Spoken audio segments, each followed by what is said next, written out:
શહેરની સ્કૂલોમાં સોમવારથી નવા શૈક્ષણિક સત્ર સાથે સ્કૂલ કેમ્પસ અને વર્ગખંડો પુનઃ કલરવથી ગુંજી ઉઠ્યા હતા।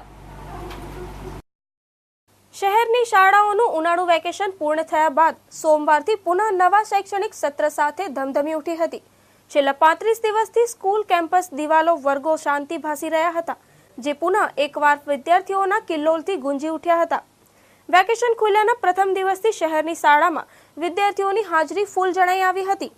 અલબત્ત સોમવારે પ્રથમ દિવસ હોય, શાળાના શિક્ષકો નવા જૂના વિદ્યાર્થીઓ સાથે પરિચય તેમજ નવા શૈક્ષણિક સત્ર અંગેની ઔપચારિક વાતચીત કરીને હાફ ડે કરીને છોડી મૂકવામાં આવ્યા હતા। સોમવારની વહેલી સવારે શહેરના માર્ગો પર માત્ર વિદ્યાર્થીઓની ચહેલ પહેલ જોવા મળી હતી। બીજી તરફ વિદ્યાર્થીઓમાં પણ સ્કૂલે જવાનો એક પ્રકારનો આનંદ ચહેરા પર જોવા મળી રહ્યો હતો। સારું લાગે છે। છોકરાઓ બી એટલા જ એક્સાઇટમેન્ટ છે સ્કૂલે આવવા માટે અને પેરેન્ટ્સ બી એટલા જ એક્સાઇટમેન્ટ છે। સ્કૂલે બાળકોએ આવવું એ ઘણું સારું છે અને છોકરાઓને બી બહુ જ ગમે છે સ્કૂલે આવવા માટે।